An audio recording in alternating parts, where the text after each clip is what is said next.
Bueno, no sé, que me digan los organizadores si arrancamos una vez, si hay que esperamos unos minutos más o voy arrancando una vez y a medida que vayan entrando se vayan incorporando. Perfecto. Bueno, básicamente, bueno, antes que nada, buenos días. Agradezco enormemente a la UCAP por esta oportunidad, especialmente, bueno, a la Escuela de Comunicación Social que está dedicándose a hacer este tipo de eventos para acercar un poco a la gente en medio de este distanciamiento social, ¿no? Y obviamente agradezco a cada una de las personas que están aquí, porque bueno, entiendo que además son tiempos complicados, que tenemos todas estas fallas de conectividad que además estoy experimentando yo directamente. Entonces, bueno, estar aquí es un logro en medio de tantas dificultades y bueno, espero que valga la pena. También, bueno, me disculpo por la demora en comenzar, ya esto parece que está arrancando acá en la computadora, por cierto, pero bueno, vamos a dejarlo allí. Cuando ya esté totalmente cargado, yo me muevo para allá. Ok, estoy leyendo lo de la dinámica, justamente era lo que iba a plantear. Yo tengo preparada una presentación que dura aproximadamente media hora.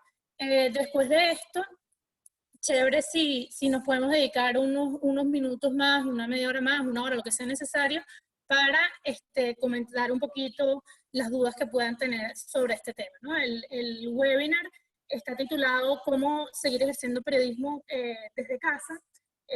Un poco esa situación a la que nos vimos forzados en medio de toda esta situación que nos ha tocado vivir con el tema del coronavirus. Entonces, ok, tenemos una hora, entonces la chance perfecta, ¿no?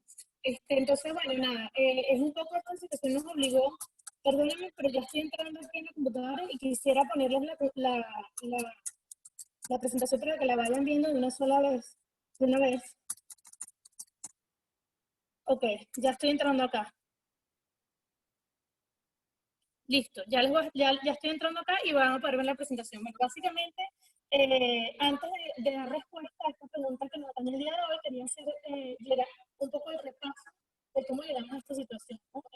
Obviamente el coronavirus, el COVID-19 nos agarró por sorpresa, no es para nadie obviamente un secreto, y no solamente a los periodistas nos agarró sin duda de cómo hacer las cosas, sino en realidad a todas las profesiones del mundo e incluso de toda la ciudad. Entonces, no teníamos muy claro qué hacer, cómo hacerlo, cuándo no hacerlo, qué no debíamos hacer y bueno, no sabíamos cuándo debíamos de alguna manera guardar, ¿no? Entonces, afortunadamente y bueno, obviamente, porque es necesario que exista un manual de este tipo, que quizás hay mucha gente que no es periodista, no sé si es el caso en este webinar, que se puede estar haciendo esa pregunta de quizás por qué puede ser importante que un periodista que no es el profesional que está quizás al frente de la atención médica de estas personas, ya estoy acá. Si me están viendo ahora en la computadora, voy a compartir la presentación y creo que desde aquí puedo tener un mejor sonido porque tengo el micrófono de la computadora.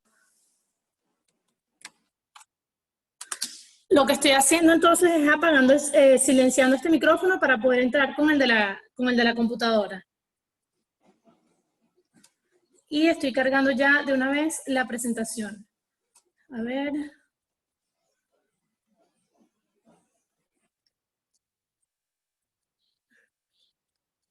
Creo que listo.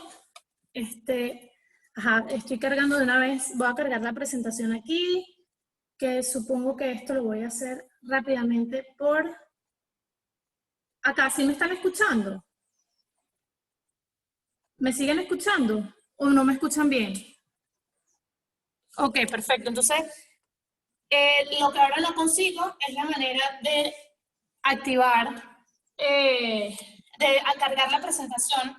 No sé, perdón si me pueden comentar los anfitriones en dónde puedo cargar esta presentación rápidamente, que la tengo aquí en el escritorio. Compartir pantalla. Sonido pantalla completa. Ok. Compartir pantalla.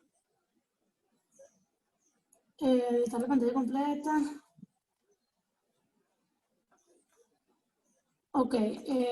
Sí, bueno, estoy aquí dándole a compartir pantalla.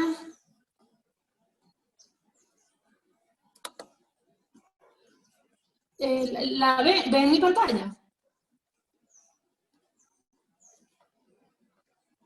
Disculpen, ¿están viendo mi pantalla en este momento? ¿No? Ok. Aquí está, compartir pantalla.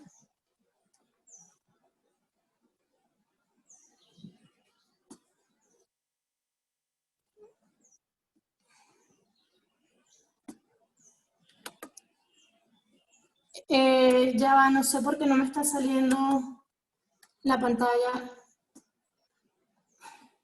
¿Será porque voy a trancar la llamada en el celular para poder quedarme en la computadora nada más? Porque no me está agarrando creo que es porque no me está agarrando que estoy hablando desde aquí. Ustedes me siguen escuchando pero desde el celular. Bueno, en cualquier caso voy a seguir y si lo logro cargar, lo cargo, ¿no? Entonces, bueno, obviamente sobre la marcha se han ido creando, se han ido, digamos, perfeccionando los modos de hacer este periodismo en tiempos de coronavirus y ha habido una ayuda muy importante que comenzó tan pronto como el de febrero de este año, que fue el aporte que hizo el Comité para la Protección de Periodistas, que es este famoso CPJ, que es el CPJ, este organismo que se dedica precisamente, y valga la redundancia, a la protección de los periodistas. Entonces, bueno, ¿qué hicieron ellos? Ellos comenzaron a hacer una guía muy corta de consejos para orientar a los periodistas en la cobertura del coronavirus. Esta guía ha sido actualizada, no es la misma versión que se publicó ese primer día de febrero. De hecho, la última actualización hasta anoche ha sido el 6 de abril, lo que es bastante reciente. Y bueno, significa que de alguna manera han tratado de llevarle el paso a la evolución de la pandemia. Entonces, bueno, que hay muchos artículos que les recomiendo que lean, yo les puedo compartir el enlace, pero hay dos en particular que yo destaqué porque, bueno, tienen algún tipo de, bueno, cualquier parecido con la realidad que estamos viendo acá es pura coincidencia, ¿no? Entonces, bueno, hay estos dos artículos que hablan un poco de estar alerta a los riesgos que supone informar sobre y desde países con regímenes autoritarios, que muy probablemente vigilen de cerca esta cobertura del brote, y luego hay otro que habla de que los periodistas de países con regímenes autoritarios deben estar alertas a la amenaza de detención, a la expulsión, al informar sobre este brote, ¿no? Y es un poco lo que hemos visto en días recientes. De hecho, bueno, se sumaron esta semana dos casos más en que ya ha venido creciendo, ¿no? Entonces, ¿qué ha pasado? Que la información no ha parado. O sea, es decir, quizás el mundo pareciera estar de alguna manera paralizado, pero la información no ha parado. Y esta información, este flujo de información nueva que se nos ha ido generando en materia de salud principalmente y un poco científico, se ha ido sumando a un flujo natural que nosotros traíamos de nuestra propia crisis, que es un poco toda esta trama política, económica, social que nosotros venimos viviendo. Entonces, si vimos como en tiempos de coronavirus, precisamente recibimos una gran noticia, una noticia muy grande, que fue esta imputación que hizo el gobierno de Estados Unidos, no solamente hacia Nicolás Maduro, sino hacia otros altos mandos, altos funcionarios de su régimen, y todo esto ha ido ocurriendo en simultáneo con otras informaciones que se han ido generando a medida que evoluciona la enfermedad. Entonces, bueno, todo esto ha ocurrido en simultáneo con esta incertidumbre de no saber ciertamente de qué manera o realmente de qué manera ha evolucionado la enfermedad en nuestro país, con un recrudecimiento también de la crisis de la gasolina, que ya llegó a Caracas, que era un poco eso que se decía antes, que nada más estaba en el anterior y no había llegado todavía a la capital, llegó en medio del coronavirus. Tenemos también las fallas que persisten en los servicios públicos y tenemos también una serie de protestas que se han ido desarrollando y precisamente a raíz de esta crisis socioeconómica, y quizás lo más reciente que hemos visto, que es parte también de toda esta tragedia, que es este retorno de los migrantes venezolanos que se habían visto obligados a salir del país precisamente por la crisis, y ahora esta nueva situación en los países que los habían recibido los obligan a volver. El sonido es intermitente. ¿Me escuchan ahora? ¿No me están oyendo ahora? ¿Aló? Leo que no me oyen. ¿Me oyen ahora? Muy mal.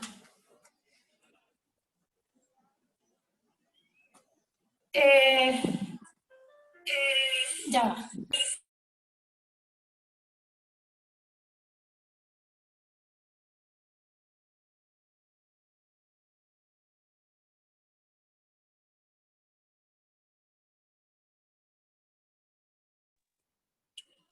¿Me oyen? Ay, ya va, que ahora tengo, ahora tengo...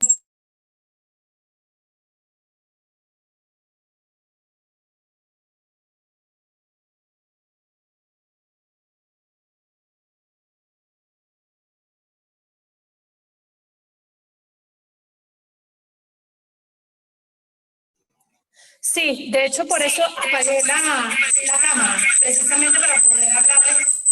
Ay,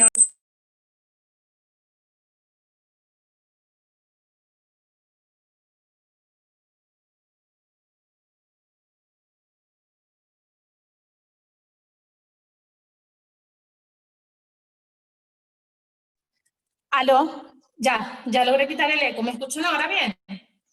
Yo tengo el celular súper pegado porque, bueno, de hecho por eso apagué la cámara, porque sigo con el sonido de acá, porque no logré que el internet fuera estable y sigo con los datos móviles. ¿Me escuchan ahora? Ok, creo que perfectamente. Chévere, entonces, bueno, todo este flujo de noticias se da en simultáneo con el nuevo flujo de información que ha supuesto la llegada del COVID-19 a nuestro país, ¿no? Entonces, incluso esto no solamente ha supuesto quizás una manera de hacer periodismo distinta, sino también para los voceros ha implicado algún tipo de cambio, ¿no? Vimos incluso tan pronto como antes de que incluso se anunciaran los casos oficiales, los primeros casos oficiales de parte del régimen, nosotros vimos cómo ya comenzaban a tomar medidas, como aquella famosa foto, que era parte de lo que les tenía en la presentación, que pues la puedo compartir, en la que protegían el micrófono con una bolsita tipo ciclo pequeñita, y pronto eso dejó de ser como sorpresa, porque nos dimos cuenta que ya los voceros, ya los medios, en esa primera quincena de marzo, cuando se anunciaron estos primeros casos, improvisaron medidas de protección que ya se estaban tomando en el resto del mundo, como proteger sus micrófonos, por ejemplo, en ruedas de prensa, y parte de lo que les quería compartir en el mundo. Entonces, esos primeros días de la epidemia, que es esa segunda quincena de marzo, los periodistas obviamente tuvimos que seguir haciendo un trabajo de calle, porque a ver, no había otra manera de contar lo que se estaba viviendo acá que efectivamente constatándolo y viéndolo para poder documentarlo y contarlo, ¿no? Entonces, obviamente los venezolanos tuvimos que ser, los periodistas tuvimos que seguir saliendo a estas comunidades venezolanas para saber qué temores habían y cómo se preparaban en estas comunidades para recibir al coronavirus que ya estaba aquí, cuál era esa realidad en las farmacias locales y en los supermercados en cuanto a los insumos necesarios para combatir el coronavirus, entiéndase incluso desde cloro, jabón, alcohol isopropílico, todas estas guantes, obviamente los famosos tapabocas, o sea, todo eso era importante verlo, y no solamente verlo obviamente en una farmacia o un automercado, sino hacer recorridos por varias farmacias, varios supermercados, no solamente de un municipio, sino de varios, para poder efectivamente constatar que se trataba de una falla generalizada y también un poco documentar esos gastos, esas compras nerviosas que se produjeron también, sobre todo los primeros días. Todo eso es interesante vivirlo porque, a ver, el coronavirus llegaba a Venezuela, que es un país con una emergencia humanitaria compleja, entonces no es de la misma manera en la que había llegado al resto de los países del mundo, con realidades más o menos similares quizás en cuanto a la instauración de la cuarentena, etcétera, pero en este caso estas medidas se toman en un país con unas características bastante peculiares. Entonces, bueno, en ese sentido también era importante salir a hacer recorridos, sobre todo todos esos primeros días, para ver el tema que se estaba hablando incluso de la militarización de las calles, constatar que efectivamente eso estaba haciendo así, que cuerpos estaban participando en este tipo de operativos, y qué estaba haciendo la gente. Todavía estaba en la calle, si la gente efectivamente estaba acatando la cuarentena, porque todas estas, de manera oficial, se nos daban algunas estadísticas que indicaban que quizás unas cifras muy altas de personas estaban acatando la cuarentena y a lo mejor no era la realidad en todos los sectores. Entonces, bueno, todo eso había que verlo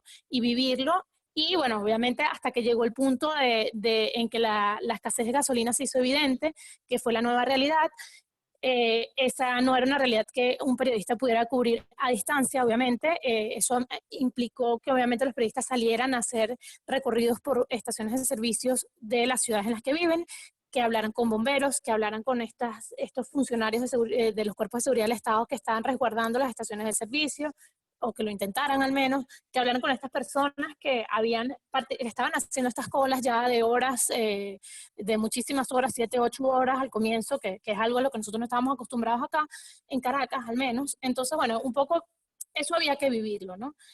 Y entonces, en ese sentido, lo que se hizo fue seguir pateando calle, por lo menos esa primera quincena de marzo, con la protección adecuada. Claro que aquí en Venezuela los periodistas estamos muy acostumbrados a salir protegidos con otro tipo de quizás aparatos un poco más pesados y molestos, como pueden ser un chaleco antibalas, un casco, una máscara antigas. Para nosotros no es novedad tener que protegernos para salir a hacer nuestro trabajo, y bueno, en este caso lo que cambiamos fueron todos esos implementos para la cobertura de la situación sociopolítica por este tipo de implementos de seguridad que se recomendaban para el tema del coronavirus, ¿no? Entonces, obviamente salir con guantes, salir con mascarillas, tapabocas, bueno, obviamente se volvió la norma, ¿no? Entonces, bueno, en simultáneo, mientras nosotros tomábamos estas medidas, los distintos voceros iban adecuando sus convocatorias a la realidad que estábamos viviendo en el país. Entonces, al comienzo vimos como durante todavía esos primeros días, esas primeras semanas en las que el virus estaba comenzando de alguna manera a evolucionar, todavía los voceros hacían convocatorias en vivo. Es decir, ellos citaban a las 11 de la mañana en el sitio tal para que el vocero tal declarara. Eso todavía se dio durante los primeros días, y quienes acudían principalmente a este tipo de ruedas de prensa eran las personas que trabajan obviamente en medios audiovisuales, ¿no? Que tú requieres del soporte visual para poder respaldar la información que tú vas a producir. No puedes cubrir en remoto la información porque necesitas la imagen que va a soportar esa información que luego tú vas a transmitir. Entonces, bueno, básicamente lo que sucedió allí fue que algunos periodistas, sobre todo corresponsales, insistían en la necesidad de que estas ruedas de prensa no se siguieran haciendo de manera presencial. Y poco a poco, bueno, primero un primer paso que hubo entre hacerlas y dejar de hacerlas fue que se fueron incorporando a las rondas de preguntas, valga la redundancia, que mandaban estos periodistas que estaban haciendo la cobertura en remoto, pero entonces no siempre lograban entrar y daban prioridad a los que iban. Entonces, bueno, hasta que al final las ruedas de prensa terminaron de cancelarse. ¿Aló? Ah, ok. Ahora sí creo que estoy compartiendo mi pantalla. ¿Sí ven mi pantalla?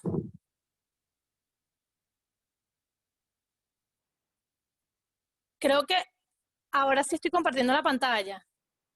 Ok, perfecto. Entonces ya estamos acá, ¿no? Este, ajá. Entonces, esto es un poco lo que les venía hablando. Estos son ejemplos de chats de prensas, de equipos de prensa con periodistas que hacían convocatorias, como pueden ver acá en esta primera imagen. Luego, entonces, la gente y los mismos periodistas insistían en que no había necesidad de seguirnos exponiendo, y finalmente, bueno, se toma la decisión no solamente de las distintas vocerías, aquí obviamente aparece Juan Guaidó, pero no solamente él, sino en realidad en general, de hacer todas estas actividades de manera remota. Entonces comenzamos a ver, por ejemplo, que las sesiones de la Asamblea Nacional se comenzaron a realizar vía Zoom, y esto, bueno, por ejemplo, para que tengan una idea también, la Asociación de Prensa Extranjera, que es esta asociación que aglutina a todos los corresponsales extranjeros que hacen vida en Venezuela, los representantes de los grandes medios internacionales, es una asociación que ha estado coordinando no solamente encuentros con políticos, que pudiera ser lo más evidente que puedan acceder a participar en este tipo de encuentros, sino también con expertos y voceros de distintas áreas para distintos temas, no solamente políticos o de salud, sino también quizás temas un poco más sociales. Y esto todo ha sido coordinado con varios encuentros semanales de manera digital, como si fuera una rueda de prensa. Entonces, básicamente consiste en que el vocero comienza a hablar, tal cual como lo estamos haciendo nosotros ahora, hablamos por media hora, y después entonces él hace una introducción al problema o asunto que se esté tratando, y después entonces los participantes, los periodistas participantes tienen el derecho de hacer cuantas preguntas quieren. Entonces es un poco, bueno, es acá, de hecho se hacen a través de la plataforma de Zoom, tú puedes levantar la mano, tú puedes intervenir a través del chat, pero obviamente esto ha supuesto también la creación sobre la marcha de nuevas normas. Entonces tú veías que en las primeras ruedas de prensa o en los primeros eventos de este tipo, declaraciones a la prensa, se veía todavía personas quizás acostadas en las camas mientras declaraban, se metían ruidos de conversaciones del hogar de la gente, porque entonces no apagaban los micrófonos. Entonces, bueno, se volvió una norma, obviamente, entrar a este tipo de reuniones y de encuentros con los micrófonos y cámaras apagadas y solamente intervenir cuando, en el caso de la Asamblea Nacional al final, porque no es como todo el palco de prensa, cuando estás en el hemiciclo no pegas un grito, ¡eta, diputado, que no dijo tal cosa! Entonces, bueno, eso es un poco lo que se hizo, ¿no? Entonces, ¿qué fue sucediendo? Que los distintos medios de comunicación, no solamente en Venezuela, de manera que como ya se había hecho también en otros países, comenzaron a optar por el teletrabajo, a exponer a la menor cantidad de periodistas al trabajo de campo y a aprovechar las herramientas que tenemos a disposición a pesar de la mala conectividad para poder hacer teletrabajo. Entonces, en algunos países, para que tengan una idea, una noción, yo tengo un video que les voy a dejar acá el enlace para que cuando puedan lo vean. En España, aproximadamente, que es el segundo medio más importante de ese país, 95% de la plantilla de ese medio no está trabajando desde casa. O sea, apenas un 5%, que ese 5% quizás elemental, es el que sigue yendo a la redacción como tal. Entonces, ese porcentaje quizás disminuye un poco cuando se trata de medios audiovisuales. Nosotros podemos ver, por ejemplo, en países como Colombia, que allí quizás un 70% es el que está trabajando desde casa, pero un 30%, sobre todo el personal técnico, sigue yendo a las redacciones. Pero bueno, lo cierto es que quienes quizás se han visto más afectados con este tema o quizás no han podido aprovechar del todo todas estas herramientas para hacer el trabajo en remoto son precisamente los colegas de los medios audiovisuales, ¿no? Que necesitan, como les digo, ese soporte. Pero incluso ellos, y lo digo obviamente por el conocimiento que tengo de colegas, de amigos que se dedican a este trabajo, han buscado la manera de adaptarse a la situación. Entonces, si bien ellos tienen que salir obligatoriamente a la calle a recoger testimonios, a grabar imágenes, a conseguir lo que sea, ellos lo que están haciendo es que todo el trabajo se organizan de manera tal, porque esto requiere de mucha reorganización y mucha creatividad y de innovar al momento de hacer las cosas. Ellos se han organizado de manera tal que en un solo día tú puedas salir a hacer todas las entrevistas, en caso de que se requieran entrevistas, tomas de apoyo y todo lo que el material, conseguir todo el material audiovisual que tú vas a necesitar para esa semana. Obviamente sabemos que hay cosas que son impredecibles, como que, bueno, suceda algo que no se esperaba y uno tenga que salir corriendo, pero por lo menos lo predecible, tratar de tenerlo cubierto para no tener que estar exponiéndose tanto. Entonces también hemos visto cómo muchos de estos colegas que trabajan en medios audiovisuales, en vez de hacer los pases en vivo desde sitios emblemáticos de Caracas, que es la tradición, obviamente, bueno, tú te vas a una plaza que todo el mundo reconozca que estás en Caracas, o a un punto donde se vea Caracas maravillosamente bien, estos periodistas se las han ingeniado para transmitir, hacer sus pases en vivo desde quizás los balcones de sus casas, que se vea la parte de la ciudad en la que ellos viven, desde las terrazas incluso, han subido a las terrazas que quizás ni conocían de sus edificios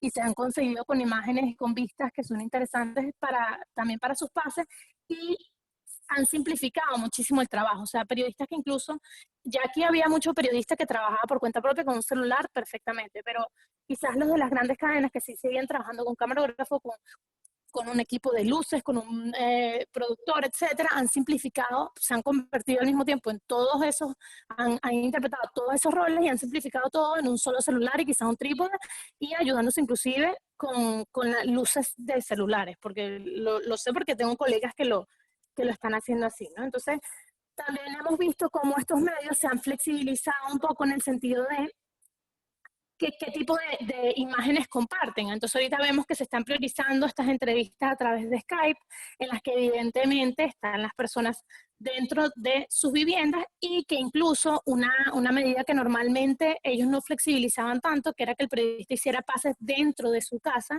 en este momento se está presentando no solamente en Venezuela, sino en todo el mundo, ¿no? Esto se guardan formas comunes en todo el mundo, ¿no? Entonces, mientras esto está sucediendo, obviamente el flujo de información sigue produciéndose y ahorita justamente esto se paró porque viene la página del video que les quería mostrar del mundo. Esto se va a pegar un poquito seguramente por el tema de la conexión, pero lo que yo quisiera rescatar de ese video, que igual les recomiendo que lo vean después, son varias cosas claves, ¿no? Este tema de la llegada del COVID-19 eh, en Venezuela y en el resto del mundo ha implicado, como les digo, una reorganización de las redacciones. Ha implicado este tipo de reuniones telemáticas como las que nosotros estamos teniendo y para ello, importantísimo probar y con distintas herramientas. Entonces, por ejemplo, en estos días se decía que en estos días, hace varias semanas, empezó a circular un rumor de que Zoom no era seguro. Entonces, bueno, a ver, los periodistas entonces han comenzado a trabajar con otras herramientas como GoToMeeting, como Jitsi, a ver, y los medios españoles recomiendan otra que ahora no recuerdo. Entonces, bueno, es un poco irse adaptando e ir conociendo y probando este tipo de herramientas, cuál puede ser la más acertada para trabajar con ella, ¿no? Entonces, esto implica quizás una comunicación también más constante y es parte de lo que yo rescato también, no solamente de la experiencia propia, sino de la experiencia de otros colegas en otros países e incluso de la experiencia que se ha podido conocer del resto del mundo. Bueno, esto siguiendo acá, perdonen, por eso creo que van a dejar de ver la pantalla porque la presentación se quedó efectivamente pegada, ¿no? Entonces, bueno, básicamente esta comunicación es más constante, se han creado en las redacciones muchos grupitos de WhatsApp en los que quizás estás en comunicación por una parte con diseño, por una parte con edición, por una parte con tus jefes, coordinadores, con tu equipo de trabajo, etcétera, y la información va fluyendo quizás de la manera no más expedita posible, pero eh, es una parte de la información, es una manera en la que se están haciendo esto. Me disculpan que estoy nuevamente iniciando esta sesión para poder compartirles que se cerró por el peso que les estoy diciendo. Entonces lo que voy a hacer es que voy a abrir la presentación en una lámina posterior a aquella para que no vuelva a trancarnos el juego acá. Entonces aparte de la reorganización, ha implicado, como les digo, ok, compartir pantalla. Ahora sí. Compartir. Ya están viendo nuevamente la pantalla. ¿Sí? ¿Aló? Ok, perfecto. Entonces volvimos acá a la presentación. Estábamos justamente acá. Saltamos el video porque si no se nos va a hacer muy complejo ver esto, ¿no? Entonces, bueno, esa reorganización del equipo de la que estábamos hablando, este trabajo de reuniones telemáticas, esta constante comunicación a través de WhatsApp, videollamadas, llamadas telefónicas, incluso para precisar datos con gente, porque a veces en estos chats se suelen perder estas conversaciones, y bueno, todo esto en simultáneo con innovar y, digamos, buscar hacer las cosas de manera creativa. No sé si ustedes tuvieron oportunidad luego me comentarán cuando entremos en la fase de preguntas y respuestas, ese trabajo maravilloso que hizo el Washington Post para demostrar la importancia de el distanciamiento social. Entonces era como unos puntitos que se iban chocando unos con otros, entonces te iba mostrando la curva de crecimiento de la enfermedad. Y es un trabajo de datos, de periodismo de datos. Entonces, bueno, es aprovechar todas esas herramientas a las que quizás no teníamos tiempo de dedicarle el tiempo, valga la redundancia, para entenderlas, para dominarlas y manejarlas. Bueno, esta es la oportunidad quizás para hacerlo y para hacer trabajos que sean innovadores y diferentes. Entonces, todo el mundo está publicando cifras de coronavirus. Entonces, cuando tú te vas a las experiencias internacionales, te das cuenta que la gente incluso deja de lado eso. O sea, eso ya llega a un punto en que casi que deja de ser noticia o pasa a ser una notica corta del día, al final del día, cuando se den los resultados. En cambio, la gente está buscando maneras distintas de seguir informando a la gente, o sea, a través de historias que sean además atractivas, innovadoras y diferentes, ¿no? bueno, todo esto obviamente en simultáneo con implementar las medidas de seguridad que vengan al caso, y es evidente que no es lo mismo hacer el trabajo de esta manera que vemos acá, que de la manera en la que lo veníamos haciendo y de la manera en que la que estamos acostumbrados a hacer periodismo, que es pateando calle, que es constatando la realidad, pero bueno, esta es la realidad que tenemos nosotros ahorita y es la manera en la que nosotros podemos cuidarnos para poder seguir haciéndolo de la misma manera o incluso mejor, optimizarlo en un futuro, ¿no? Esta, esta caricatura, ay rayos, la quité. La conseguí en internet, no es de nadie, o por lo menos que yo sepa, no muy conocido, ahorita no noté el nombre del autor, pero me parece interesante porque si los periodistas estamos llamando responsablemente a la gente a mantenerse en casa, entonces también una manera de dar ese ejemplo es haciendo el trabajo desde casa. Entonces, bueno, que se vea el periodista trabajando, que sigue trabajando evidentemente con todo este flujo grandísimo de información. O sea, cuando yo hablo con colegas, incluso en experiencia propia lo digo, estos días se ha trabajado más que nunca. O sea, pasamos de tener semanas en las que trabajamos de lunes a lunes, que es normal en el periodismo, pero en este caso han sido más semanas pegadas de lunes a lunes, jornadas laborales que de 12 horas o incluso más en algunos días que han sido particularmente noticiosos. Entonces, bueno, el trabajo no ha parado, lo que estamos haciendo es readaptando la manera en la que la estamos haciendo y al mismo tiempo estamos contribuyendo a esta causa que es la de fomentar que la gente se quede en casa, ¿no?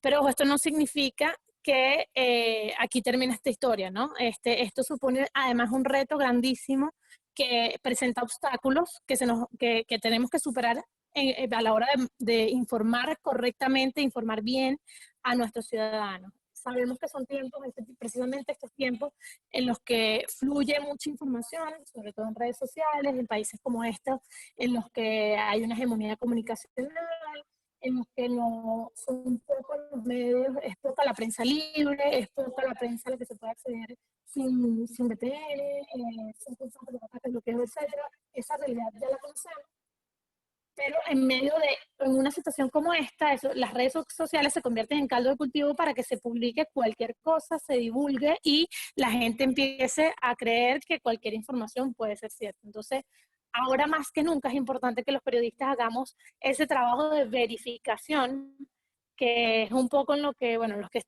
pude ver algunos nombres de personas que han sido alumnas mías en las clases, que es un poco ese trabajo de fact-checking en el que yo siempre he insistido mucho.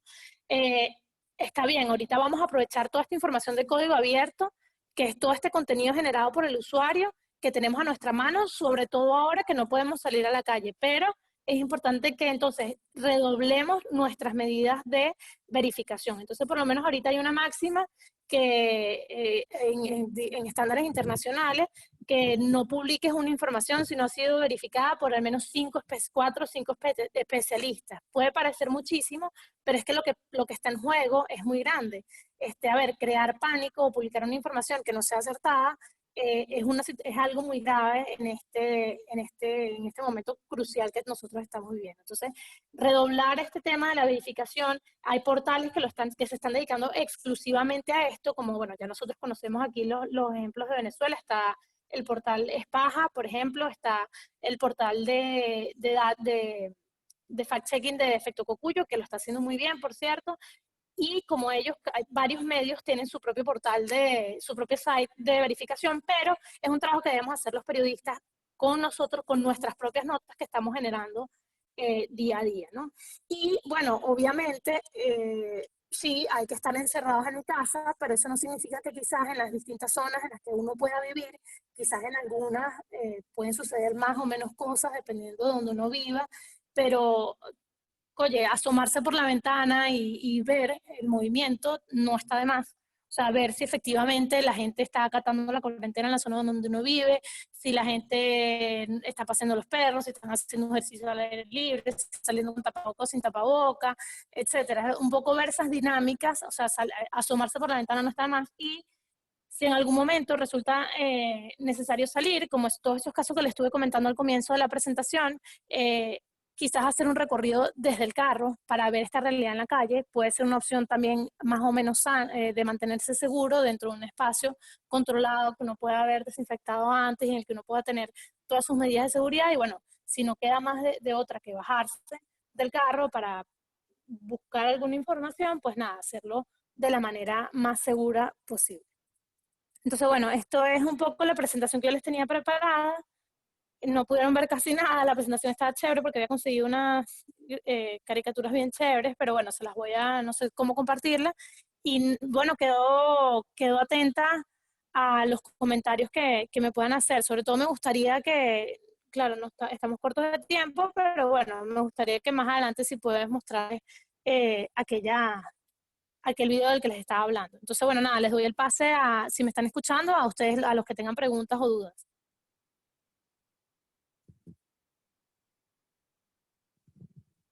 ¿Aló?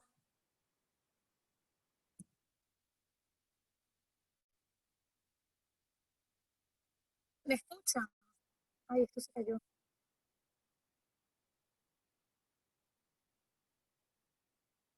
Ok, acá estoy en el chat. Veo que María les comenta que pueden escribir una sección de preguntas, ¿no?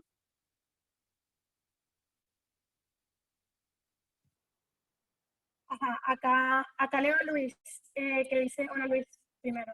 Se habla de que el mundo cambió, que puede cambiar a partir de ahora la forma de hacer periodismo. Bueno, esto lo respondo en simultáneo, ¿no? A medida, no, voy a responder cada pregunta que vaya recibiendo. Cambió todo. O sea, no sé si, claro, habrá algunas técnicas que quizás adoptemos, que mantengamos, creo que, exacto, yo creo que a eso es que apunta tu pregunta, ¿no? ¿Qué de lo que estamos viviendo eh, vamos a tener que mantener después? Bueno, yo quisiera que aquello de ser un poco más meticulosos y más, afincar más en el tema de la verificación, yo quisiera que sea una de esas costumbres que mantengamos después de esto. No quisiera que el trabajo pasara a ser desde casa porque, bueno, los periodistas no estamos tan acostumbrados a ese trabajo desde oficina o casa o encerrados en cuatro paredes, pero sí quizás, bueno, aprovechar la información de código abierto, esta información de estos contenidos generados por los usuarios, quizás muchas veces como tenemos la oportunidad de salir a las calles a hablar con la gente, no prestamos tanta atención a esa parte que es igualmente importante. Entonces, bueno, quisiera yo creer que los periodistas vamos a ver la ventaja de recurrir a eso y bueno, que podamos mantener esas prácticas sanas dentro del periodismo de investigación, aquello de triangular las informaciones, bueno, más que triangularlas, de que las informaciones estén corroboradas por no uno, sino muchos expertos. Bueno, quisiera yo que esas sean prácticas que se mantengan. Eh, no las están encerradas, pero bueno, sí la de hacer el trabajo mejor. Incluso, bueno, aquella práctica, seguramente esto va a mejorar muchísimo las dinámicas de los grupos, porque normalmente los grupos se cohesionan cuando se enfrentan juntos a una situación, digamos, contundente como la que nosotros estamos viviendo. Entonces, seguramente habrá prácticas de comunicación que se mantengan después de esto dentro de los grupos y bueno, como te digo, todo el tema de aprovechar estas herramientas también para hacer trabajos innovadores y diferentes también puede ser algo de lo que podamos seguir viendo más adelante, ¿no? Ya que nos estamos acostumbrando. Eh, Ajá, ya contesté la de Luis, ahora no sé cómo le- Ok, no sé si no hay más preguntas. O sea, veo nada más una pregunta en la sección de preguntas. No sé si en el chat estén escribiendo. No. Bueno, creo que no sé si alguien más tiene alguna duda o no solamente duda, puede ser cualquier tipo de comentario que quieran hacer. Yo lo que voy a hacer es adelantar acá si quieren, si tenemos unos minutos todavía de presentación, si no nos hemos pasado el tiempo. Mientras alguien pregunta, quizás ese video que tenía preparado para mostrarles, es un video largo, pero yo nada más les quería mostrar los primeros 2 minutos porque queda muy en evidencia estas nuevas maneras de que estamos teniendo de hacer la profesión.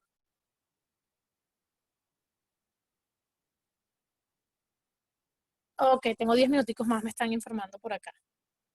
Vamos a ver, ya estoy tratando de que esto cargue, pero si no, yo lo tengo cargado acá en mi correo, en mi... Ajá. ¿Siguen viendo la pantalla que les tengo ahorita de YouTube? ¿O siguen viendo la otra? Ok, perfecto. Bueno, si yo lo prendo acá, todos ustedes escuchan, no tengo que pegar esto de la computadora. Déjame ver. Ay, ya va. Que no, esto va a ser difícil si no tengo. Como le había bajado el volumen para que no me diera eco, por supuesto que va a ser más que difícil.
No, ya bueno, creo que pudimos ver aunque sea algo, pero el internet como que no colabora. De todas formas, este tipo de enlaces, yo no sé si haya manera en la que yo pueda compartirlos con todo el equipo, con todas las personas que se conectaron. No sé si los organizadores me puedan ayudar. No sé si yo tengo acceso a los correos, a los nombres completos después para poder compartirles este video porque está chévere que lo revisen si tienen tiempo. No sé si hay alguna otra pregunta, alguna otra cosa de la que crean que podamos aprovechar estos minutitos que nos quedan.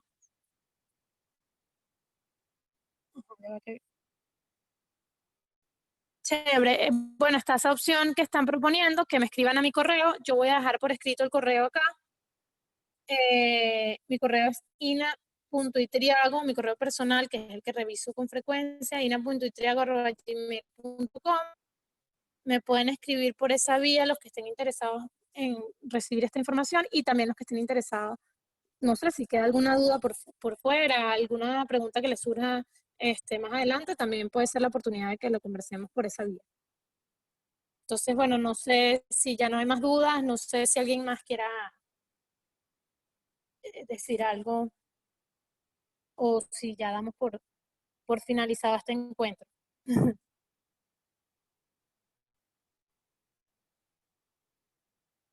A ver, no, nadie pregunta. Bueno, entonces nada, obviamente necesitan ver el video, dice Luis Ojeda.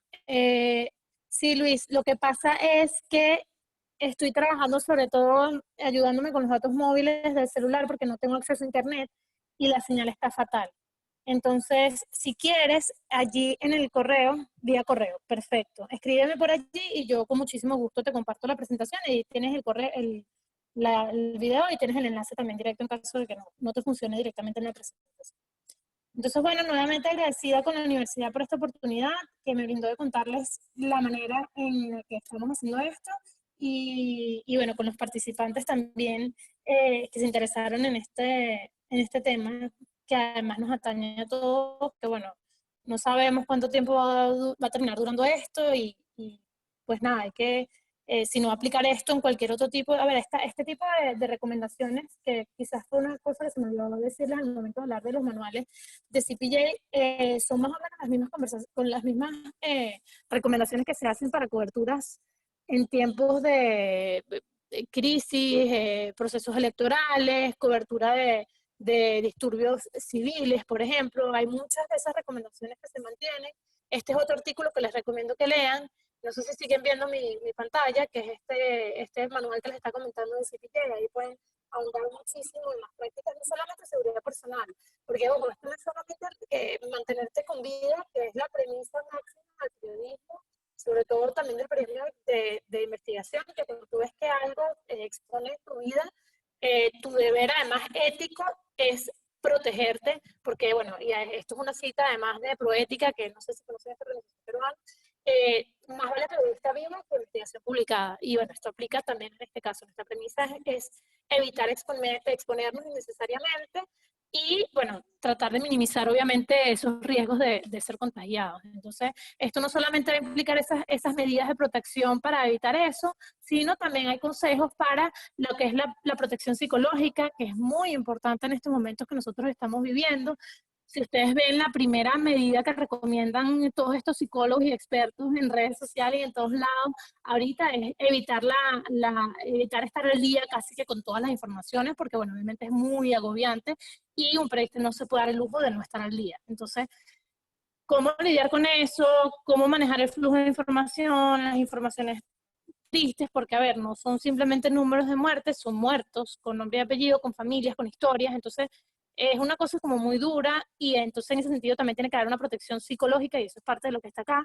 Y también, y eso es súper importante y también lo pasé por alto durante la presentación, el tema de la protección digital. En los tiempos que vivimos, eso es importantísimo. O sea, en todas estas pandemias previas que vivió la humanidad, no teníamos los avances tecnológicos quizás que tenemos en este momento, ni las posibilidades de sufrir distintos tipos de ataques por esas vías. Entonces, ese tipo de recomendaciones digitales también son importantísimas que las tengamos en cuenta al momento de ejercer esta profesión en un momento tan complicado como el que nosotros estamos viviendo. Entonces, bueno, sin más que agregar, le quedo comprometida a compartir la presentación con ustedes para que puedan echarle un vistazo y revisar todo lo que estuvimos repasando la mañana de hoy. Muchísimas gracias.